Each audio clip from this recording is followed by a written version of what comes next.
ભૂરો દવાખાને જોતો એટલે ડૉક્ટર સાહેબે દવા લખી આપી. પછી બધા મેડિકલ સ્ટોર ફરીને ભૂરો આવ્યો અને સાહેબને કે સાહેબ આ નેચર જે દવા લખી છે ને એ તો આખા ગુજરાતના કોઈ મેડિકલ સ્ટોરમાં ઉપલબ્ધ નથી.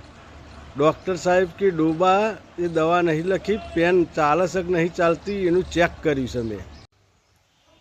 બે પતિ પત્ની ભગવાનના મંદિરે દર્શન કરવા ગયો એટલે પતિ આગળ હતો ને પત્ની પાછળ હતી.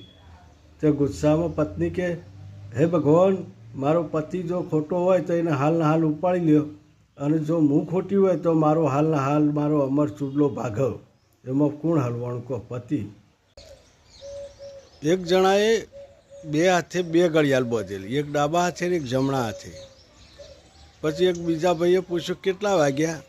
એટલે કે 8:30. એટલે પહેલું ડાબા હાથે જોયું પછી જમણા હાથે જોયું. એટલે પેલો કે કેમ બે ઘડિયાળો બાંધી છે ને બે બાજુ જોયું? કે ડાબા હાથમાં મિનિટ કોટો નહીં અને જમણા હાથમાં સેકન્ડ કોટો નહીં, એટલે બે ઘડિયાળો બાંધી છે. પેલો કે મૂર્ખા, બે કોટા ભેગા કરો તોય ચાલે. એક શાળામાં શિક્ષક રોજ એક છોકરાને મારતા હતા, સજા કરતા. એટલે રોજ છોકરો એને પપ્પાનો જઈને વાત કરે કે પપ્પા મને શાળામાં મારી શિક્ષક બેન છે એ મારું છું રોજ. કે બેટા ડરવાનું નહીં, તું સિંહનો છોકરો છે, સિંહનો, આવી મારથી બિયાવાનું જ નહીં તારે.